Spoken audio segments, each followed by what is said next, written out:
Aba Logos, recursos bíblicos cristianos.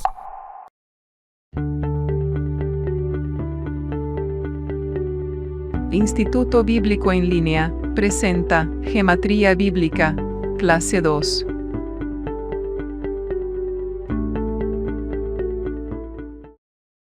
Muchas gracias, Claudio, por el dato. No me acordaba exactamente. Ahí le damos la bienvenida también a Darío, que se ha incorporado a la clase.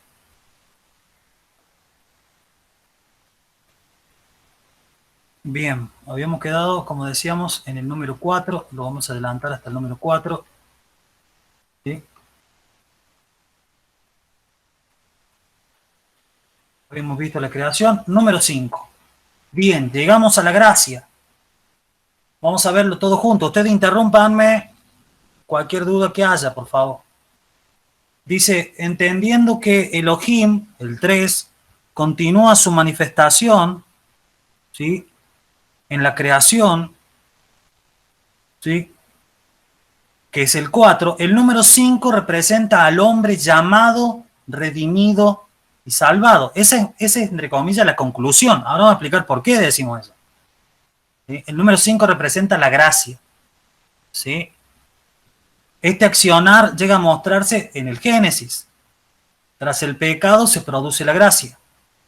¿Sí? Y me encanta esta representación maravillosa. Dice, los judíos representan la gracia bajo la fórmula 4 más 1. ¿Por qué es 4 más 1? Porque resalta la debilidad y el desamparo del cosmos, la creación y entre ellos el hombre, como orden establecido, entendiendo el cosmos, ante la caída del hombre y el impacto que tuvo la intervención divina a través de la gracia. ¿Sí? Esto se percibe más claramente en el Nuevo Testamento. Vamos a buscar, si usted me acompaña, el libro de Romanos, capítulo 3. Romanos, capítulo 3. Vamos a ver el versículo 24. Vamos a reafirmar bien esto para que quede bien claro. Dice el versículo 24, dice, siendo declarados justos o justificados gratuitamente o por gracia. Acuérdense que la palabra carisma es don inmerecido, o gracia, o regalo inmerecido. Ese es lo que significa la palabra caris en griego. ¿Sí? Siendo declarados justos gratuitamente por su gracia, mediante la redención que tienen en Cristo Jesús. ¿Sí? Ahí hay varios términos, ¿sí? Gracia, que ya lo explicamos, ser declarado justo, eso se llama justificación. Gratuitamente está diciendo que no tiene ningún costo para nosotros, pero sí para el Señor. ¿Y cuál es el costo? La redención, el pagar por un precio. ¿Y qué dice el libro de Romanos? Que somos pagados por un precio de sangre. Es decir, el cosmos estaba perdido. Acuérdense que cuando es juzgada la humanidad en el Génesis, también es juzgada la tierra, aparte de la serpiente, es juzgada la tierra y es maldecida la tierra. ¿Sí? Entonces, esta fórmula 4 más 1, por eso el número 5 en la Biblia representa la gracia. Nosotros estamos perdidos, la creación está perdida, por eso el libro romano dice que la creación a una clama por la manifestación de los hijos de Dios, algo que no va a pasar en esta era, sino que va a pasar en el milenio. Y es necesario que nosotros entendamos esta fórmula, el 4 más 1. Los judíos representan la gracia bajo esa fórmula, el 4 más 1. La debilidad de la tierra caída, del hombre caído, bajo maldición, la maldición del pecado, y que encuentra la intervención del uno. ¿Quién era el uno? El Padre. Interviene, así como interviene en el Génesis. Dice que se produce la muerte de unos animales y con esos animales cubre la desnudez, símbolo del pecado en la humanidad. De esa manera Cristo nos ha cubierto, pero no con el sacrificio de animales ni de machos cabríos, como dice el libro de Hebreos, sino con su propia sangre. Por eso nosotros tenemos que valorar y exaltar al Señor por esta maravillosa fórmula del número 5, que es el 4 más 1. Estábamos perdidos, pero el Señor, el 1, el Padre, intervino y trajo el 5, trajo la gracia sobre nosotros. ¿Sí? Vamos a ver el otro pasaje, Juan capítulo 15. Juan capítulo 15. Si hay una duda, me interrumpen. Juan capítulo 15. Vamos a leer el versículo 25. Maravilloso versículo. ¿Sí? Fíjese, el versículo 25 dice, para que así se cumpla la palabra escrita en la ley de ellos. ¿Sí? Fíjese que Jesús no dice, la ley es mía. ¿Sí? Porque hay una tendencia en ciertos sectores de la iglesia de querer volver a la ley. Y Jesús dice, esa es la ley de ellos, no es la ley mía. Sin causa me aborrecieron. Eso dice la palabra de Dios. ¿Sí? Eso, él está citando un pasaje del Salmo 35. Sin causa me aborrecieron. ¿Por qué dice eso? Porque así como fue gratuita la ofensa y el rechazo de Israel hacia el reinado del Mesías, que es Jesucristo, de esa misma manera fue gratuito el regalo de salvación de Cristo. ¿Sí? Entonces, el 5 representa para nosotros, los seres humanos, el número más maravilloso hasta este momento. ¿Por qué? Y usted mira, bueno, pero a mí me encantó el 1, me encantó el 2, me encantó el 3, me encantó el 4. Bueno, pero el 5 representa la posibilidad que tenemos hoy. Hoy nosotros vivimos en el 5, hoy nosotros vivimos en la gracia. Hoy estamos viviendo en esa era, la era de la gracia, la era de la salvación, la era del perdón. Entonces, el 5 representa para el ser humano el mejor número. Si entendemos que el 1 es el Padre, el 2 es el Hijo, el 3 es Elohim, o representan al Padre, el Hijo y el Espíritu Santo. Luego está la creación, que es el cosmos, pero que ha caído, que es pecado, que ha pecado. El número 5 representa la gracia. ¿Sí? Por eso es importante que nosotros lo tengamos en claro. ¿Sí? El número 5 en la Biblia representa la gracia. ¿Sí? ¿Dónde podemos ver representado el 5? Queremos más ejemplos. ¿Cuál es el quinto libro de la Biblia? A ver, ¿quién se lo acuerda?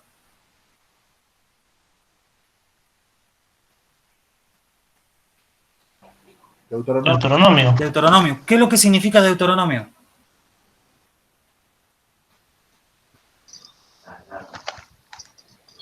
Repetición de la ley. La repetición de la ley. La ley no consideraba dentro de ninguno de los mandamientos el repetir la ley de manera establecida o escrita como lo hizo Moisés. Eso es gracia. ¿Dónde se produce el perdón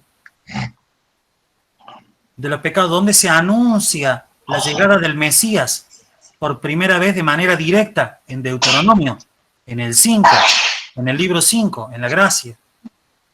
Allí se representa la redención. ¿Se entiende? Tenemos otros ejemplos, tenemos más ejemplos. ¿Sí? Hablábamos de la gracia y entendemos que nosotros estamos en la quinta era, que es la era de la gracia. Tuvimos la era de la preley, tuvimos la era de la creación, la era de la preley, la era de la ley, y ahora estamos instalados en la era de la gracia. Y previo a eso estaba la eternidad, previo a la creación. Es decir, estamos en la quinta era, es la era de la gracia. Entonces, nosotros podemos entender la Biblia de una manera distinta si entendemos el 5. El 5 es el 4 más 1. Así que creo que es un número profundo, pero a la vez es sencillo de entenderlo. No sé qué opinan ustedes.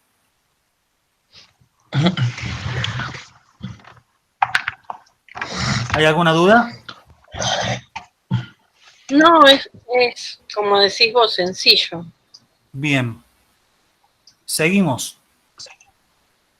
Otro ejemplo. Me quedó pendiente, perdón. Otro ejemplo. ¿Cuál es el quinto libro en el Nuevo Testamento?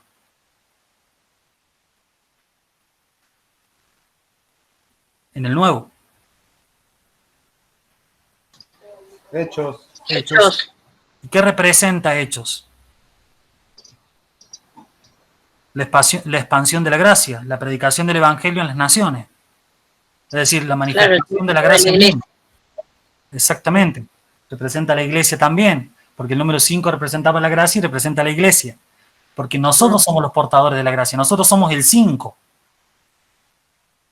Nosotros somos esa humanidad caída, pero que fue intervenida por el Uno, por el Padre. Es maravilloso. Porque si recordamos Juan 3:16, porque Dios amó, hablando de Dios Padre, al mundo tanto que envió a su Hijo único. Es decir, está representando, el 5 siempre está representando la gracia. Es maravilloso. Es maravilloso poder entenderlo, ¿no? Porque está reflejada en la Biblia, estaba siempre ahí, nada más que nosotros no lo veíamos. Está puesto ahí. Está puesto ahí. Tengo muchos más ejemplos, no tenemos tiempo, lo único. Pero el 5 representa en muchos lugares de la Biblia su gracia, ¿sí? Así como puse el ejemplo del 5.º libro del Antiguo y del Nuevo Testamento, que no están ubicados de manera caprichosa en el texto bíblico, sino que el Señor quiere dejarnos ejemplos siempre. Él quiere dejarnos ejemplos siempre, nos quiere mostrar cosas, nos quiere enseñar de esa manera siempre. Y eso es lo eterno, lo maravilloso de Dios. ¿Continuamos? Vámonos. Un claro ejemplo del 5, esto es realmente impresionante. Un claro ejemplo del 5 como gracia es el caso de Abraham. Primeramente, es escogido de manera gratuita, sin ningún tipo de mérito, de una manera inmerecida. Es escogido de Ur de los Caldeos. Pero la clave teológica es su nombre para entender la gracia. Porque el nombre en hebreo contiene 4 letras. Estas son las 4 letras. ¿Sí? A, B, R, M. Que representan en hebreo, ya que el hebreo no tiene vocales. ¿Sí? Ahora, ese nombre es el nombre que tenía Abraham antes de encontrarse con Dios. Pero mira lo que pasa ahora. Pero Dios interviene, y ahí lo redacto yo, por la promesa, y le cambia el nombre a Abraham y pasa a ser Abraham. Es decir, inserta una 5ª letra, inserta la gracia. Y no solamente que inserta cualquier letra, inserta justamente la 5ª letra del alefato hebreo. Eso significa gracia sobre gracia. Qué tremendo. ¿Y en Sara también? En Sara tiene 4 letras y le agrega Sara tiene 5 letras y le quita una, porque se llama Sarai, que significa estéril. Y cuando le quita una de las letras, pasa a ser Sara. ¿Sí? Pero tiene otra lectura eso. No nos vayamos de esto. Ahora, Abraham pasa a ser Abraham. Una 5ª letra se agrega. Acuérdese, el hebreo no tiene vocales, no tiene A, E, I, O, U. ¿Sí? Todas las vocales son sopladas. Fíjese que en el segundo punto, cuando yo escribo Abraham en hebreo, las de abajo vio que tiene un simbolito como una T, como otra T, como 2 puntitos, una rayita. Yo le hablo así muy en criollo para que no entendamos. Esos son vocales adheridas al hebreo mucho tiempo después de la época bíblica. Entonces, si uno lee Abraham en hebreo hoy, se escribe de esa manera. En paleo hebreo se escribe así. Abraham. ¿Sí? Ahora, en el hebreo puro, el nombre de Abraham tenía 4 letras, hasta que intervino la 5ª letra. Pero no solamente le agregó una 5ª letra al nombre, le agrega la 5ª letra del alefato en sí. Es 5 y 5. Eso se llama, teológicamente, gracia sobre gracia. Y Juan 1:16 lo dice así. Fíjese, lo vamos a buscar. Juan capítulo 1, bendigo, versículo 16. Es maravilloso lo que dice la Biblia, es tremendo, es tremendo. Versículo 16. De su plenitud todos recibimos gracia tras gracia. 5 más 5. Todos hemos recibido un cambio de nombre. Todos hemos recibido una modificación de nuestra identidad. El nombre era un cambio de identidad. Entonces, es tremendo cómo esto que estamos descubriendo del número 5 cambia nuestra interpretación de Juan capítulo 1, versículo 16. Todos nosotros somos como Abraham. Todos somos prosélitos, elegidos de manera gratuita, que el Señor ha cambiado nuestra identidad y hemos encontrado gracia sobre gracia. Él ha ingresado. Nosotros éramos el 4, nosotros éramos la creación caída y hasta que apareció el 1, hasta que apareció el Padre. Y ahora nuestra identidad ha cambiado. Ahora esa quinta letra que el Padre es en nuestra vida ha cambiado nuestro nombre. Eso es gracia sobre gracia. ¿Qué les parece? Interesante, ¿no? Maravilloso. Vamos a leer el versículo clave, Génesis 17:5. Mire, Génesis 17:5. Usted búsquelo si tiene la Biblia textual mejor. Génesis 17:5 dice así: y no se llamará más tu nombre Abraham, sino tu nombre será Abraham, porque te he puesto por padre de muchas gentes. Le explica el significado de su nombre. Le explica el significado de su nombre. Recordemos que padre no solamente representa la paternidad en el sentido de tener hijos, sino el símbolo, la palabra padre en el hebreo también significa nutridor, capacitador, líder. Todo lo que el Señor imagina de nosotros en el milenio, donde nos sentaremos y reinaremos con Él sobre la tierra. ¿Se dan cuenta todo lo que se desprende del número 5? Entendiendo la intervención y el nombre de Abraham y cómo el número 5 interviene en el periodo para expresar la gracia sobre gracia. Es tremendo. Es tremendo. ¿Sí? Y otro ejemplo más, en este caso del griego. En griego la palabra para gracia, cari, ¿sí? Cari, ahí está diciendo cari, ¿sí? Tiene en su gematría el 5 como clave. Es maravilloso. Es decir, cada vez que expresa la Biblia en griego la palabra gracia, está expresando en su gematría, en lo que vale cada una de sus letras sumadas, la clave para poder sumarla es el 5. Quiere decir que no solamente vemos un ejemplo de la gracia del número 5 en el Antiguo Testamento, en el ejemplo, para poner un ejemplo solamente, en el nombre de Abraham, sino que también tenemos un ejemplo de que cada vez que en el Nuevo Testamento, en los Evangelios, en los Hechos, en las Epístolas, cada vez que se nombra la palabra gracia, la gematría de esa palabra es el 5, como clave. Es maravilloso, es tremendo. Ahí podemos ver lo que dijimos de gematría, que no me voy a cansar de repetir lo que vivimos en la primera clase. Gematría es la perfección, o muestra la perfección matemática de la palabra de Dios. Expresa la perfección matemática de la palabra de Dios. Realmente es maravilloso, realmente es profundo, pero a la vez nos muestra el amor de Dios para nosotros, ¿no? Demuestra... Santiago, Sí, hermano. solamente para hablar de la matemática de Dios, ¿aplica gematría? ¿En qué sentido? No, pero nos ayuda también en lo que representa teológicamente cada número y la suma de las letras, lo que representan, que todavía no llegamos a ver eso. No, está bien, pero siempre hablando de las cosas de Dios. Yo no puedo decir gematría para otro rubro.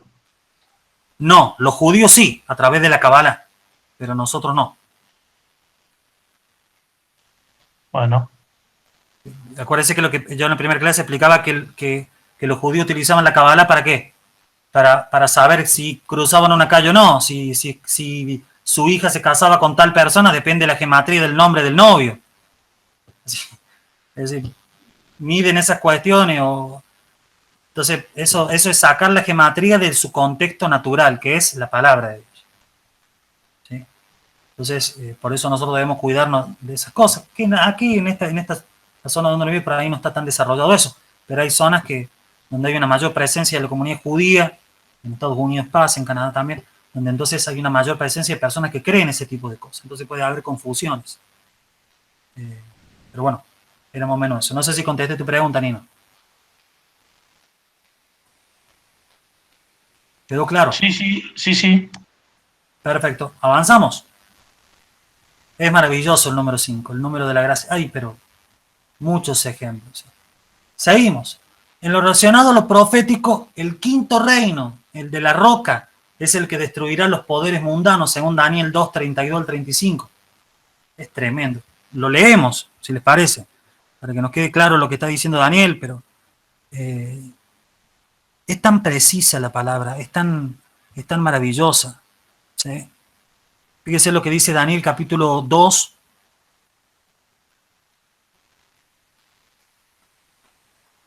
Vamos a leer el versículo 32. ¿Sí? Dice así. La cabeza de esta imagen era de oro fino, su pecho y sus brazos de plata, su vientre y sus muslos de bronce, sus piernas de hierro, sus pies en parte de hierro y en parte de barro cocido. Versículo 34. Estaba mirando hasta que fue cortada una piedra, no con mano humana, hablando de la representación de la naturaleza divina de Jesucristo, y golpeó la imagen en sus pies de hierro y barro cocido y los desmenuzó. ¿Cuál es el cuarto reino? El cuarto reino es la representación del Imperio Romano reconstruido. Es por eso solamente desde que aparece la roca es que es destruido. Versículo 35. Entonces fueron desmenuzados juntamente el hierro, el barro cocido, el bronce, la plata y el oro, y fueron como tamo de las eras del verano que el viento arrebata sin que de ellos quede rastro alguno. Eso se llama enjugamiento de lágrimas, que se produce en las personas que fallecen tanto del Antiguo Testamento como del Nuevo Testamento. No hay registro de ellos, no hay historia, y la única forma de explicar ese versículo es entendiendo que todas las personas del Antiguo y Nuevo Testamento son sometidos a un proceso de sanidad interior llamado enjugamiento de lágrimas. No hay recuerdos de esos reinos, solamente del siguiente reino, solamente del quinto reino, el reino que se establece a través de la roca. ¿Y quién es la roca? Pablo lo dice, la roca es Cristo. ¿No están asombrados de esto? Es maravilloso cómo el número 5 se une al reino, pero a la vez se une a la gracia, y cómo establece desde el sentido profético que es el quinto reino, el reino milenial, el que va a destruir los poderes del mundano, como yo elaboré ahí en el PowerPoint, pero también va a olvidar o dejar atrás el recuerdo de esos reinos, para que se tenga que establecer, como dice la palabra de Dios, las cosas viejas ya pasaron y son todas hechas nuevas, algo que repite de una manera no ministerial, en este caso en Apocalipsis, cuando dice las primeras cosas han pasado. Podríamos quedarnos mucho más en ese pasaje de Daniel capítulo 2, pero vamos a avanzar. Tomando todo dominio de independencia y será sujeto a nuestro Señor y a su Cristo. ¿Sí? Es decir, no solamente el quinto reino, el reino profético del Mesías va a destruir los reinos anteriores y los va a dejar sin ni siquiera el recuerdo, sino que también se proclama ese momento en Apocalipsis, así que lo vamos a buscar. Apocalipsis capítulo 11, versículo 15. Dice, y el séptimo ángel tocó la trompeta y se produjeron grandes voces en el cielo que decían, el reino del mundo o el reino del cosmos llegó a ser de nuestro Señor y de su Cristo, quienes predicaron en la primera venida de Cristo, el Padre y el Hijo, juntos, el Padre está conmigo, dijo Jesús. ¿De quién es el reino? Del Señor y de su Cristo, de los que iniciaron la prédica, porque la Biblia es circular. Por eso el reinado del Señor y de su Cristo. Y reinarán por los siglos de los siglos. Dice que no dice 100 años, dice por los siglos de los siglos. Es una forma de entender por la eternidad. ¿Sí? ¿Quedamos claros hasta ahora? ¿Alguna pregunta?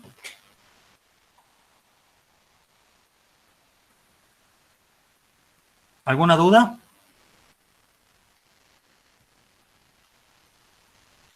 ¿Seguimos bien? ¿Seguimos? Vámonos más. Otro ejemplo son los obreros de la viña. Aquí es muy interesante, no tenemos para leer todo el pasaje, pero usted lo tiene ahí citado en Mateo capítulo 20, del 1 al 16, que son contratados en 5 horas distintas, hablando de las 5 horas del llamamiento de Dios a través de la Biblia. En el momento de la creación, en el momento de la preley, en el momento de la ley y en el momento de la gracia. Los primeros 4 grupos son los justos del Antiguo Testamento. Hebreos capítulo 12, 23. Lo vamos a explicar y lo vamos a leer para que nos quede claro a todos. Hebreos capítulo 12.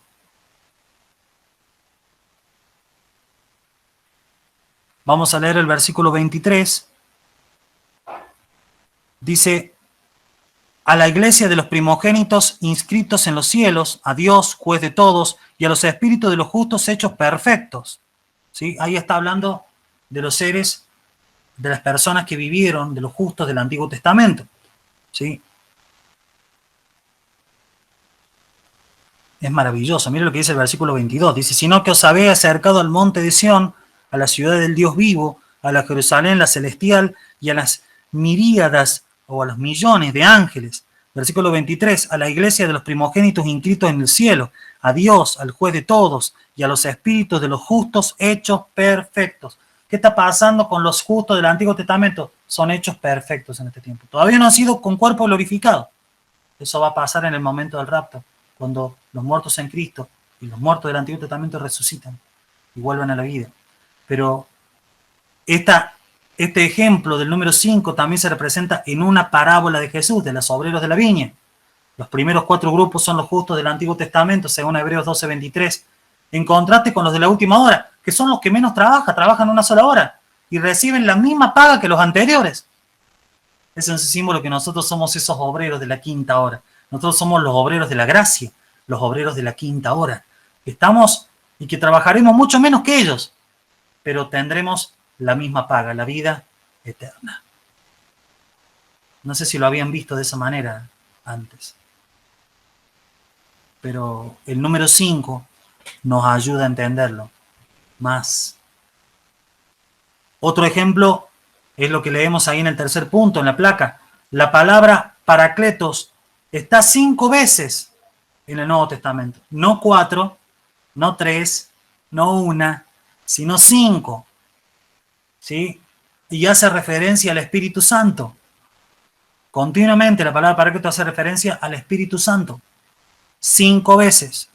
Hablando de la gracia. Una expresión de la gracia de Dios a través del número 5 es que 5 veces se garantiza la presencia y la acción del Espíritu Santo hacia nosotros en el Nuevo Testamento.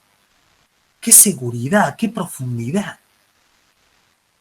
Vuelvo a repetir, no 4 veces, no 3, 5 veces. 5 veces aparece la palabra parácletos.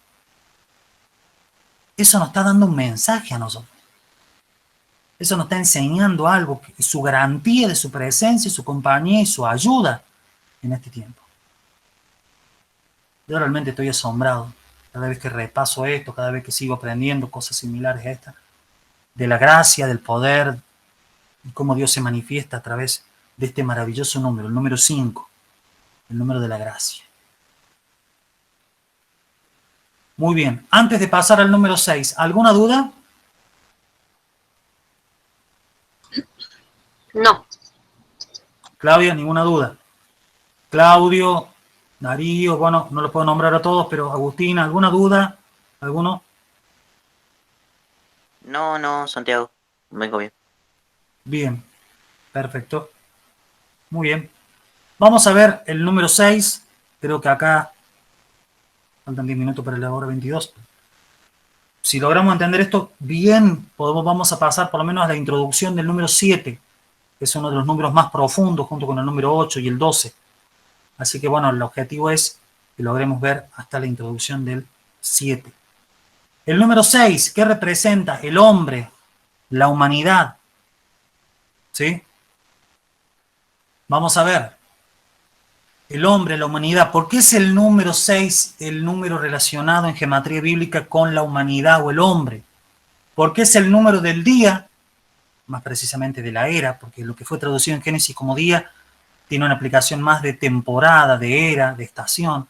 Así no está definido por 24 horas como nosotros creíamos. No, la Tierra fue creada en 7 días de la semana. No. La palabra que se representa como día en la Reina Valera muchas veces representa era, tiempo, estación. No quiere decir específicamente día.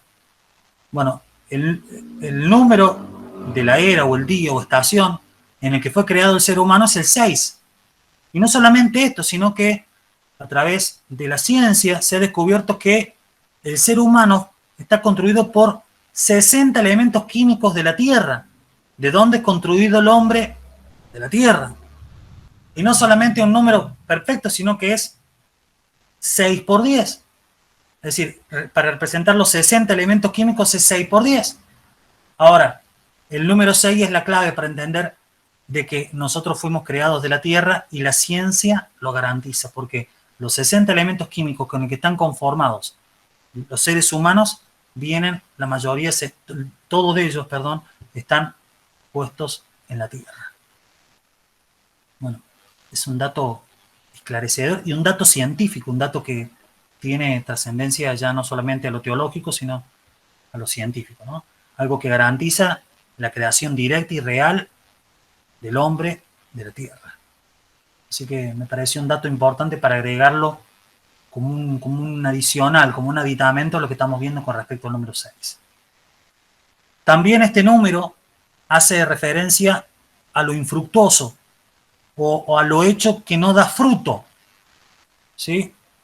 Esto es interesante porque esto lo vamos a aclarar más en el transcurso de que vayamos viendo el número 6, es decir, todo lo que no da fruto, todo lo que hace el hombre solo, todo lo que el hombre hace por su propio afán. ¿Sí? Esto es importante que nosotros lo entendamos. Y vamos a ver algunos ejemplos. 6 días fueron señalados para la labor del hombre. Éxodo capítulo 20, del versículo 9 al 11, establece eso. 6 días trabajarás y al séptimo descansarás, que es el Shabbat en la ley. ¿Sí? El día es comprendido en las naciones semitas como 4 etapas de 6 horas. Otro ejemplo más de la importancia del 6. ¿Y por qué usted mira, bueno, y cómo se relaciona el 6 con el hombre? Porque solamente fue establecido para el hombre, solamente es establecido para el hombre este esquema de 6 días y un día de reposo. ¿Sí? Ahora, el día también, como otro ejemplo que acabamos de ver, en las naciones semitas, es entendido bajo una estructura de 6 horas y 4 etapas de 6 horas. Cuando uno ve la representación de las horas en el Antiguo Testamento, uno ve claro estas 4 etapas del día. ¿Sí? Es decir, siempre el 6 está asociado con el tiempo. El 6 no está asociado con Dios, porque Dios está por encima del tiempo. No está asociado con el labor del hombre. ¿Sí? Está asociado, perdón, con el labor del hombre, no con la labor de Dios.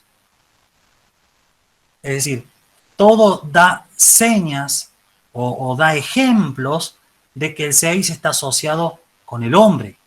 Está asociado con el hombre y no con Dios.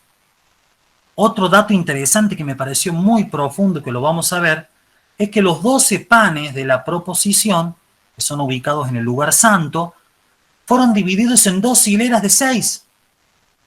Vamos a ver esto y lo vamos a explicar. Levítico capítulo 26. Levítico capítulo 26. Seguramente aquellos que en el seminario han visto Pentateuco seguramente van a tener una referencia a esta parte de Levítico. Levítico capítulo 26. ¿Sí? Vamos a leer el versículo 6 solamente. Dice: y estableceré paz en vuestra tierra, y estaréis al costado sin que nadie os espante, y haré desaparecer de vuestra tierra las bestias feroces. ¿Sí? Creo que anoté mal el pasaje.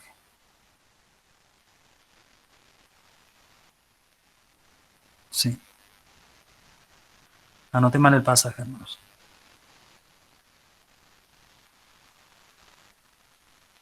A ver. Pido disculpas. Estoy buscando a ver si figura en un pasaje que lo he anotado mal yo.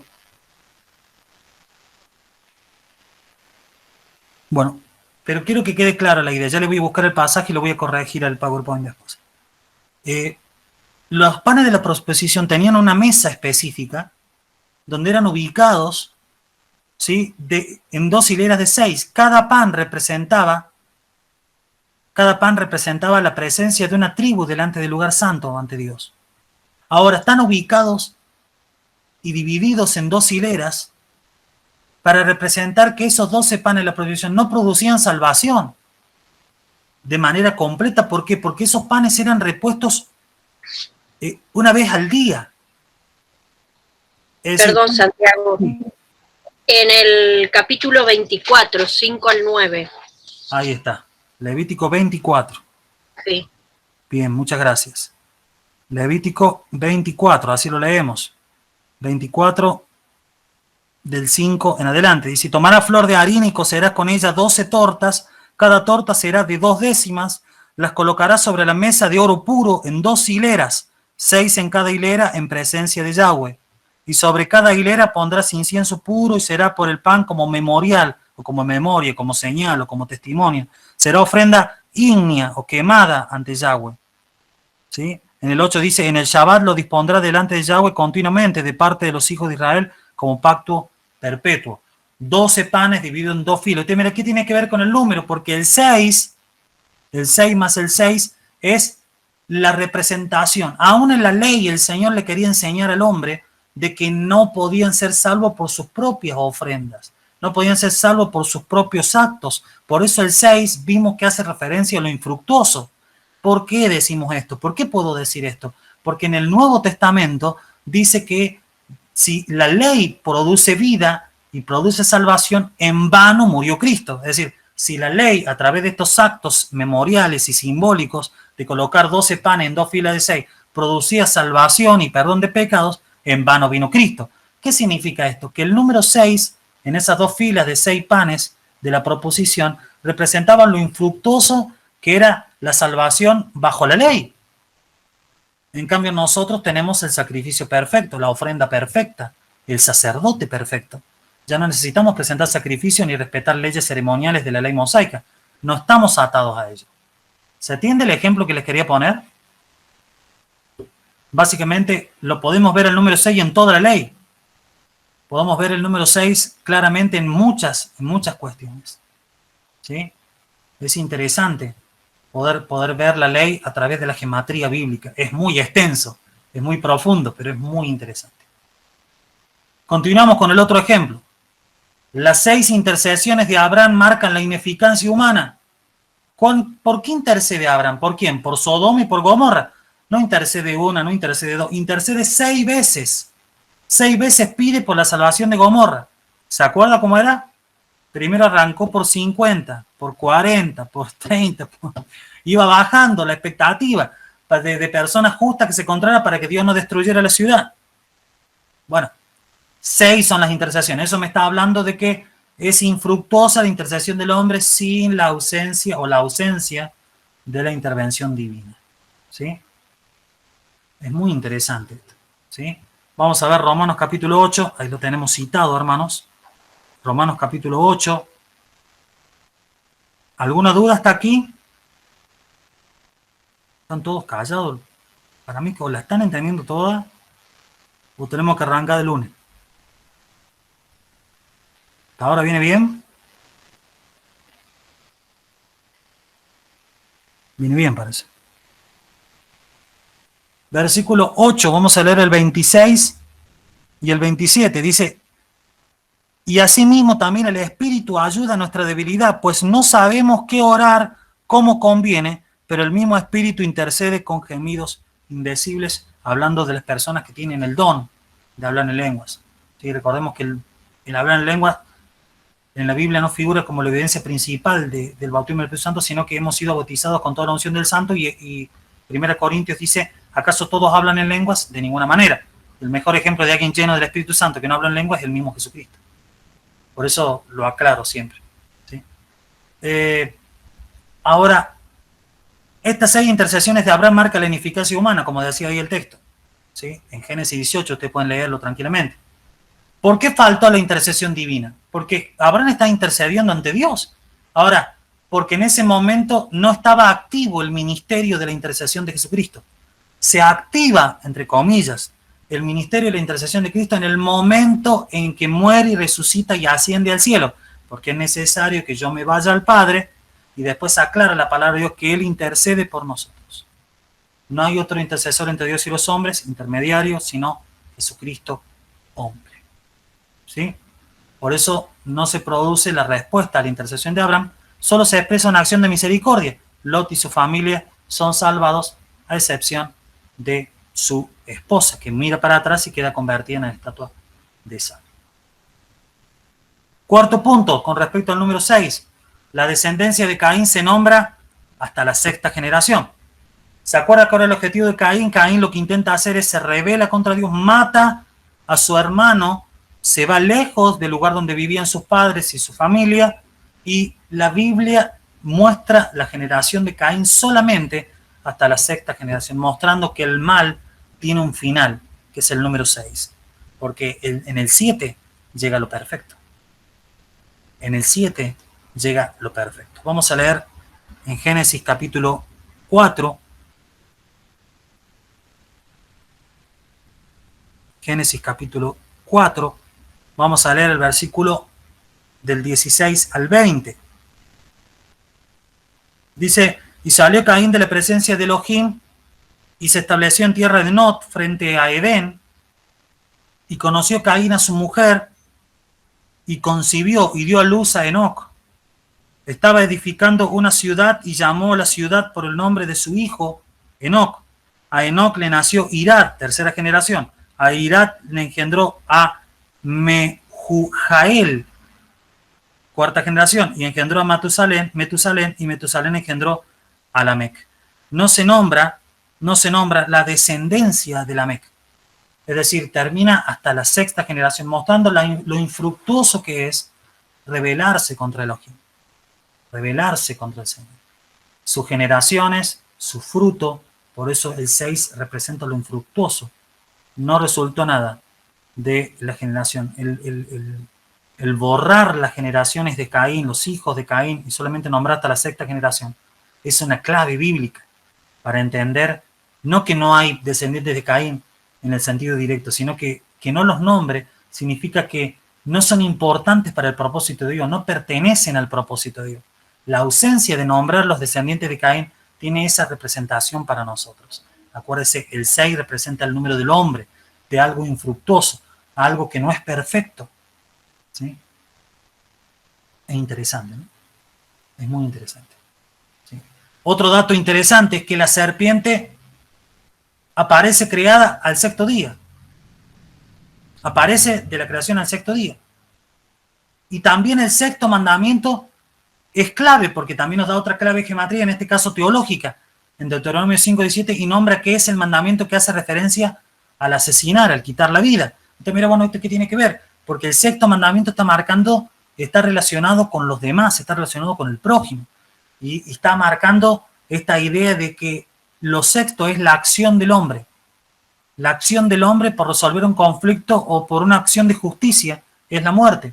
Es decir, es infructuosa la justicia humana, es infructuosa la acción humana para vengar algún pecado, porque solamente provoca muerte. ¿Se entiende todo lo que estoy explicando, mis hermanos? ¿O hay algún punto que se necesita repasar?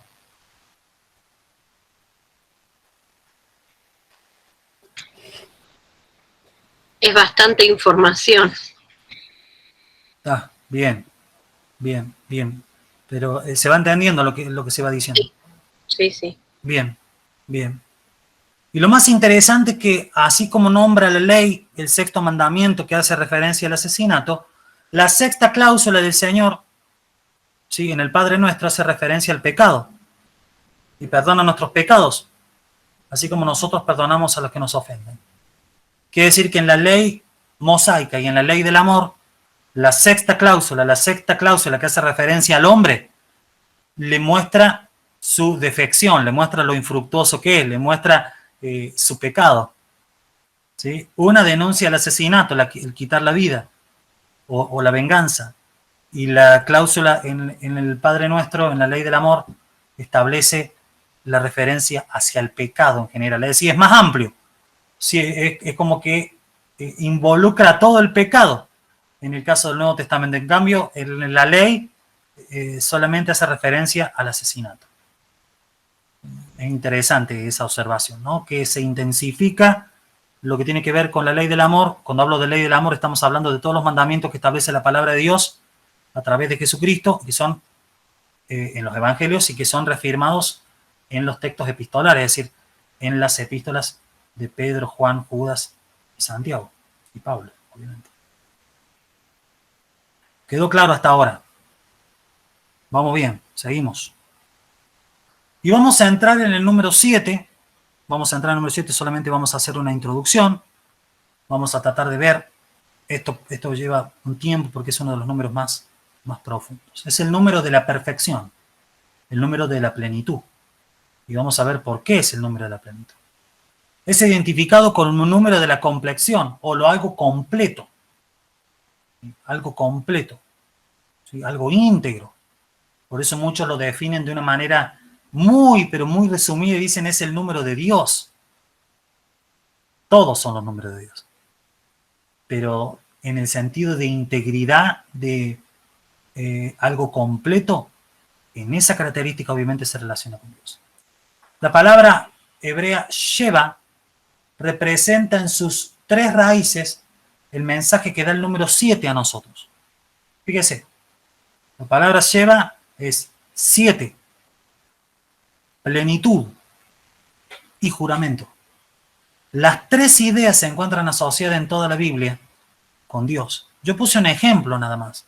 Ustedes lo pueden buscar. Se trata de un acuerdo que se genera y donde se establece, ¿sí?, un pacto donde... vamos a leerlo. ¿Para qué vamos a estar?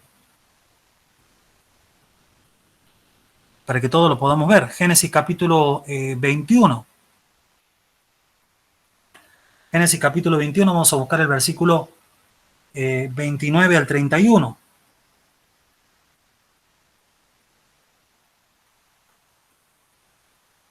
Dice, vamos a leer desde el 27, dice, y tomó Abraham un rebaño y una vacada y se las dio a Abimelec, y ambos hicieron un pacto. Separó a Abraham 7 corderas del rebaño, repito, 7 corderas del rebaño. Y dijo Abimelec a Abraham, ¿qué significan estas 7 corderas que has puesto aparte?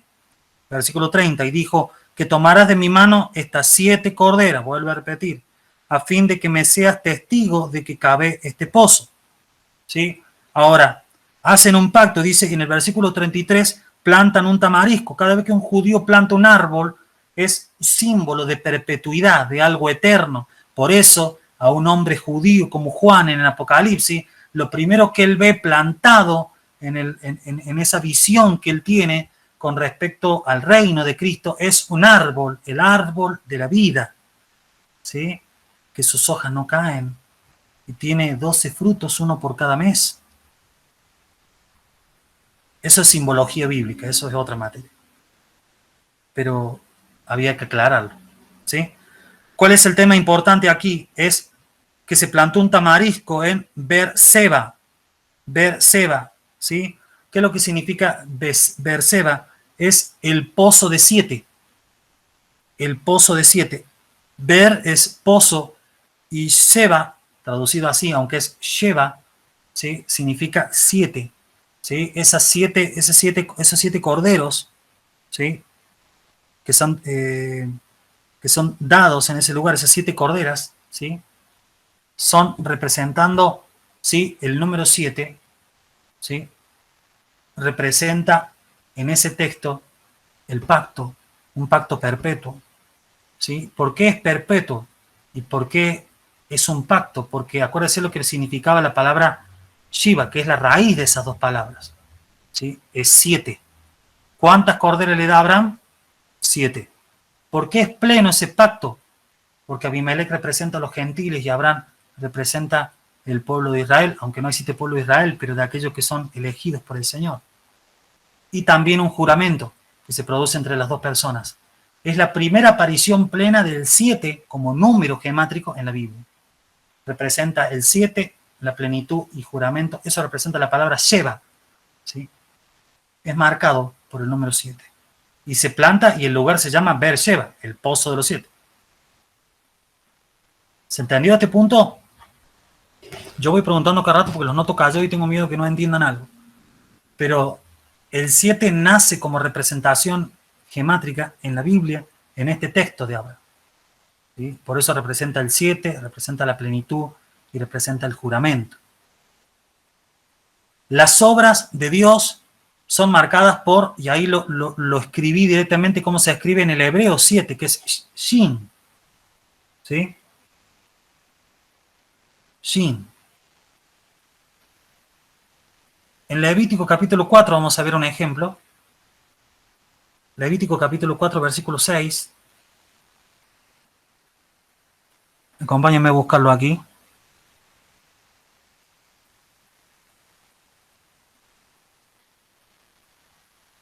Versículo 6, ¿sí? Vamos a ver otro aspecto del número 7, en este caso en la ley. Dice, y mojando el sacerdote su dedo en la sangre, hará con la sangre aspersión o rociará 7 veces ante Yahweh hacia el velo del santuario. 7 veces es rociada la sangre del sacrificio. 7 veces es rociada la sangre del sacrificio para perdón de los pecados. ¿Qué se rompe en el momento que Jesús muere en la cruz? El velo. El velo. Lo que necesitaba ser rociado 7 veces como símbolo de que el Señor delante de Yahweh se produzca el perdón de los pecados. Lo que se rompe en el momento en que Jesús muere, ese es el velo. Ya no se necesita rociar más sangre allí. El velo está roto, ya tenemos acceso libre al lugar santísimo. Ese es el símbolo que guarda. Por eso 7 veces se derramaba sangre, se aspersaba sangre sobre el velo. Hoy ese velo ya no está. Hoy no estamos bajo la ley. Hoy estamos en el 8º día. Hoy estamos en la nueva humanidad. Me estoy adelantando a la clase de mañana. Hoy estamos en el mejor pacto. Hoy estamos en la mejor promesa. Hoy estamos en la mejor ley. Porque hoy tenemos el mejor sacerdote, el mejor juez. Hoy lo tenemos a Jesucristo de manera plena. Por eso, esa es la gran diferencia. ¿Sí? Bajo la ley hay que rociar 7 veces con sangre de un holocausto para que sea perdonado ese pecado. Para nosotros se ha presentado el perdón de nuestros pecados de manera directa y de manera continua. Fue presentado su ofrenda, dice, en un tabernáculo no hecho de manos humanas, dice el libro de Hebreos, sino un tabernáculo en el cielo, una vez y para siempre. Qué maravilloso. Qué tremendo. Vamos a ver otro ejemplo, ¿sí? Que ya no está relacionado con salvación, pero también nos muestra el número 7. Acuérdense que puede tener 3 símbolos. Puede representar el 7 como número, la plenitud o el juramento. Vamos a buscar en otro ejemplo, Josué capítulo 6.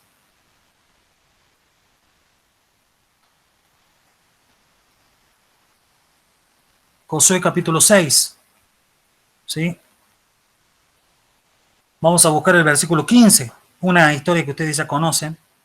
Dice, al 7º día se levantaron temprano y ese día rodearon la ciudad 7 veces. En el 7º día rodearon la ciudad 7 veces. Es decir, el 7 como clave de plenitud. Es decir, nos levantamos y nos ponemos y activamos en el 7º día, ¿sí? Porque en ese 7º día se va a producir, vamos a dar la vuelta 7 veces y vamos a conquistar a Jericó. Vamos a conquistar esta ciudad de parte de la tierra prometida que Dios nos da. Es decir, tiene un símbolo de liberación, tiene un símbolo de acción divina, tiene un símbolo del juramento que el Señor le hizo a Abraham de que sus descendientes heredarían la tierra en el cual estaba. Mira las estrellas, así será tu descendencia. Es decir, tiene un cumplimiento tremendo el número 7 en ese pasaje citado en Josué capítulo 6, versículo 15. ¿Se va entendiendo más o menos lo que significa la gematría del número 7? Estamos haciendo la introducción solamente, vamos a llegar ahí en la introducción de gematría del número 7. Pero vamos a tener más ejemplos incluso. Vamos a ver Segunda Reyes capítulo 5. Segunda Reyes capítulo 5. ¿Sí? Yo le busco todos los pasajes para que usted lo pueda escuchar, aunque sea en la Biblia textual, si no lo tiene. Segunda Reyes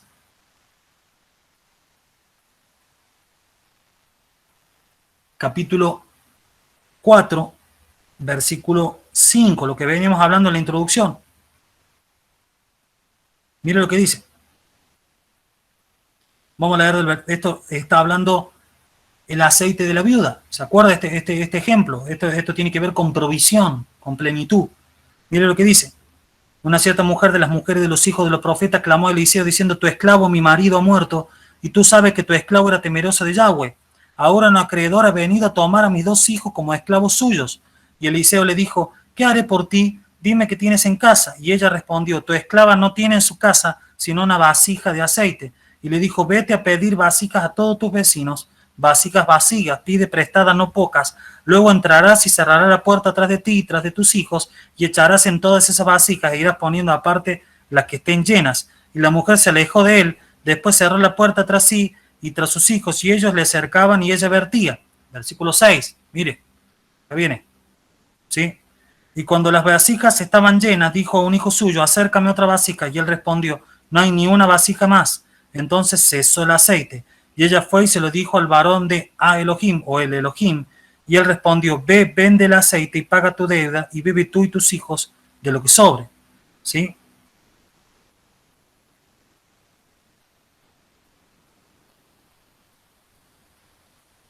Segunda Reyes, estoy leyendo bien, ¿no? Segunda Reyes, tengo un problema con los pasajes hoy, parece. Segunda Reyes, capítulo 4, versículo 35.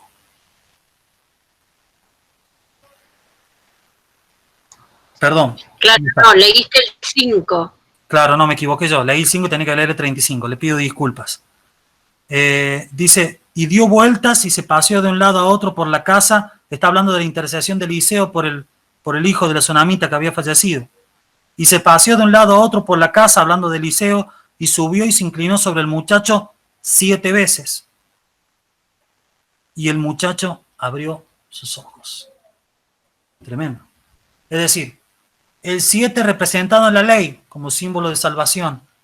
El 7 representado en el texto de Josué como símbolo de juramento. El juramento que le había dicho a Abraham de tomar posesión de la tierra comienza a cumplirse con la presencia de Josué y la toma de Jericó. Segunda Reyes 5 del 10 al 14 es otro ejemplo más. Es la del siervo de Naamán, que es sumergido 7 veces. Y Segunda Reyes capítulo 4, el versículo 35, que es la intercesión 7 veces, la inclinación de lo que tiene que ver con la resurrección de el hijo de la tsunamita. ¿Sí? Diferentes representaciones del número 7 en el Antiguo Testamento. Hay otro texto más, otro aspecto interesante que tiene que ver en este caso con la palabra de Dios. Vamos a leer el Salmo capítulo 12. Salmo capítulo 12. ¿Sí? Vamos a leer el versículo 6. Dice: las palabras de Yahweh, hablando de la palabra escrita del Señor, la palabra de Yahweh son palabras puras, como plata refinada en un crisol en la tierra, purificada 7 veces. Es decir, está hablando de que la palabra de Dios es 7, la palabra de Dios es plena, la palabra de Dios es un juramento, es una promesa del Señor hacia nosotros. Es tremenda esa definición de la palabra de Dios que deja el Salmo 12:6, utilizando un aspecto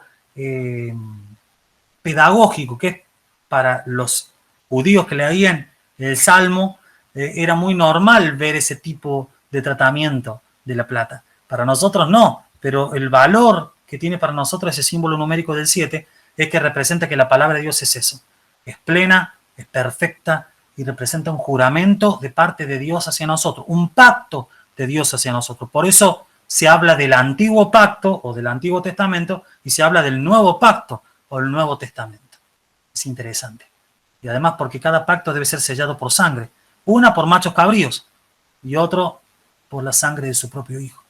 Por eso dice Hebreos capítulo 7, versículo 13, que estamos en una mejor ley, en un mejor pacto, en un mejor tiempo. Otro ejemplo es el que indica Génesis capítulo 6, versículo 9. Lo vamos a compartir también. Génesis capítulo 6, versículo 9. Dice: esta es la genealogía de Noé. Noé fue un varón justo, sin defecto en su generación. Noé caminó con Ja Elohim. Noé figura como el séptimo de su generación. como el séptimo, y él es llamado varón perfecto, que anduvo en los caminos de Elohim. Es decir, he representado Noé como el número 7, es el número perfecto. En una generación perdida y apartada, Noé es representado a través de la gematría del 7. Él es el séptimo hombre desde Adán. Él es el hombre perfecto, representado en su generación. Es maravilloso. Es maravilloso. Es tremendo. ¿Sí? Es muy, muy, muy interesante. El 7 también se relaciona en el Nuevo Testamento al perdón. Ustedes conocen este pasaje con respecto al diálogo de Jesús y Pedro. Pero vamos a leer Mateo capítulo 18, el versículo 21. Mateo 18, el versículo 21. Dice, acercándose entonces Pedro le dijo, Señor, ¿cuántas veces pecará mi hermano contra mí y lo perdonaré? ¿Hasta 7 veces? Los rabinos de la época enseñaban que se debía perdonar a una persona hasta 7 veces. Por eso, seguramente Pedro habrá escuchado en alguna sinagoga que le enseñaron eso a los rabinos de esa época. Entonces él pregunta, ¿hasta 7 veces? Como diciendo, ¿sigo la enseñanza que me dijeron los rabinos? Y Jesús le dijo, no te digo hasta 7 veces, sino hasta 70 veces 7. Es tremendo lo que representa eso. 70 veces 7. 70 veces 7 representa el número 490. 490. Es decir, le está diciendo una representación de que debe perdonar, ¿sí?, a una persona no 490 veces, sino que le está enseñando que debe multiplicar el perdón que él ha recibido por la cantidad de veces que debe perdonar. Por eso dice 70 veces 7, como diciendo, la cantidad de veces que vos tengas que perdonar debe ser multiplicado por la cantidad de veces que representa el perdón de Dios hacia vos. ¿Cuánto representa el perdón de Dios hacia vos? Bueno, esa es la cantidad de veces que tenés que perdonar. Imagínense todas las veces que tenemos que perdonarlo nosotros. Que la cantidad de veces que tenemos que perdonar al que nos ofende. Si debemos perdonar según lo que dice el Señor, 70 veces 7, es decir, la misma cantidad de veces que te ofendan a vos. Y no solamente eso, que al poner el 7, está representando que ese perdón debe ser un perdón perfecto, un perdón pleno, no un perdón a regañadientes. Tiene que ser un perdón similar al recibido. Es muy interesante eso. Es muy, muy clave, ¿no? Vamos a ver la última placa de hoy. Y es que, y aquí viene lo maravilloso, la palabra perfecto en hebreo es tamim, tamim, cuya gematría es 490. 70 por 7. ¿Cuántas veces le dijo Jesús que tenía que perdonar a Pedro? 70 veces 7, 490. ¿Qué le estaba diciendo que tenés que perdonar 400? Tenés que perdonar hasta ser perfecto. Quiere decir que tenés que perdonar siempre. Eso le estaba diciendo.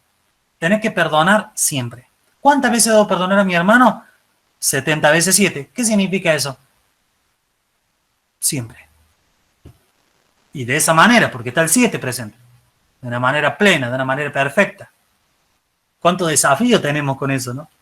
Pero no solamente queda ahí. La palabra perfecto en hebreo es tamim, cuya gematría es 490, que representa 70 veces 7. La misma gematría, como les dije, usada por Jesús referida al perdón. Quiere decir que mientras más perdonamos, más perfectos somos. ¿A cuánto le falta perfección? Recordemos lo que representa Dios con la historia de Noé y Jesús. Ambos representan la salvación. Ambos fueron rechazados. Ambos ofrecieron una oportunidad de salvación. Y ambos en la misma era vieron destrucción. Noé vio la destrucción a través del diluvio. Jesús anticipó la destrucción de Jerusalén y de Israel a través de la invasión romana y la destrucción de Tito.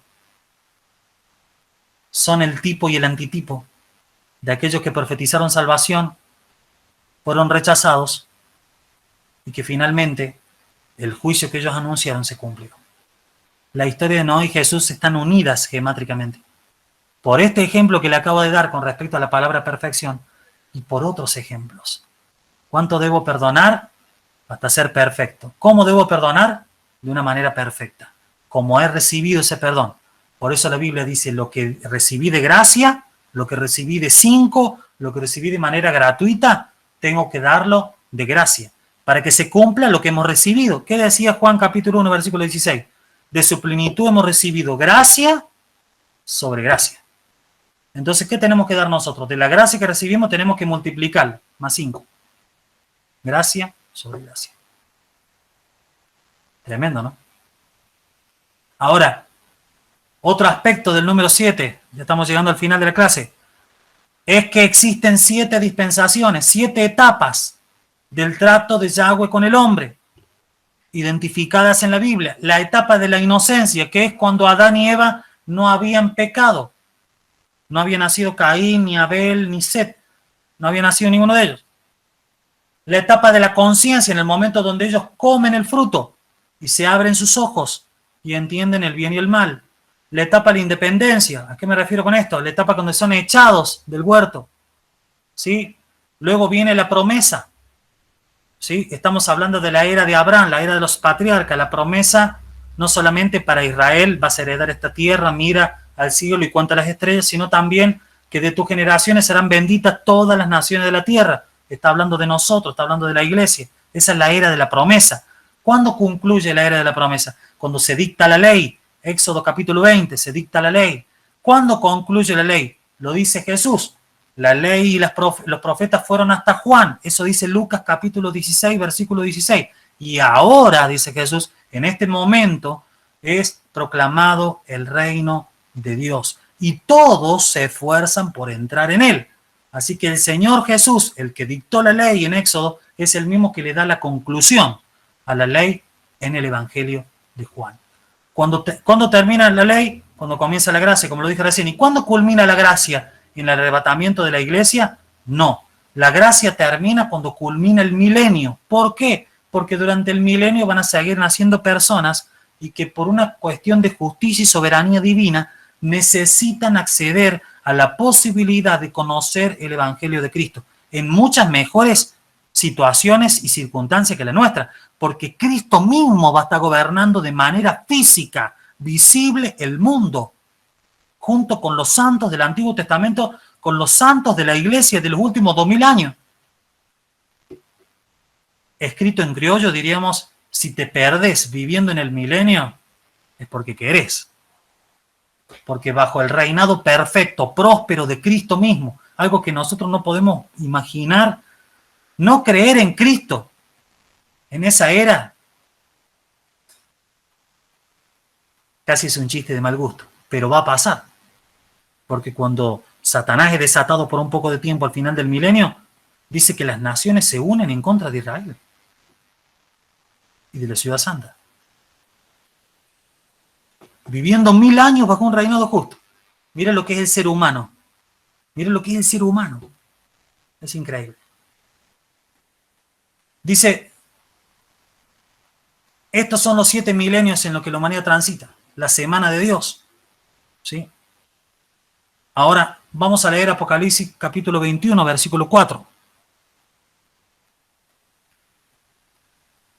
Apocalipsis 21, versículo 4. Dice, y enjugará toda lágrima de sus ojos, y ya no existirá la muerte, y ni ya habrá llanto, ni clamor, ni dolor. Desaparece la oración. Ya no es necesario orar. ¿Cómo orarle a alguien? Si está presente de manera directa, ya hay una comunión plena como nunca la hemos tenido. No habrá llanto, ni clamor, ni dolor. Las primeras cosas, estas 7 semanas, estas 7 eras, estas 7 dispensaciones han pasado. Por eso nosotros debemos entender la semana de Dios de estos 7 días, que representan los 7 milenios de la historia escrita de la humanidad, la que transita y que son culminados al final del milenio, lo que les dije recién. Qué maravilloso, ¿no? Qué tremendo. Qué preciso lo que estamos viendo, ¿no? Me quedo asombrado de lo que estamos viendo. No sé si a ustedes les pasa lo mismo. Y pienso en cuánta responsabilidad tenemos como cristianos, como hijos de Dios, en este tiempo difícil de poder representar esta plenitud de la palabra de Dios. Quiero consultarles, antes de concluir, si hay alguna duda, alguna pregunta de lo que hemos visto. Omar, Nino, Claudia, Braulia, cada uno de ustedes, mis hermanos, Agustina. ¿Alguna pregunta?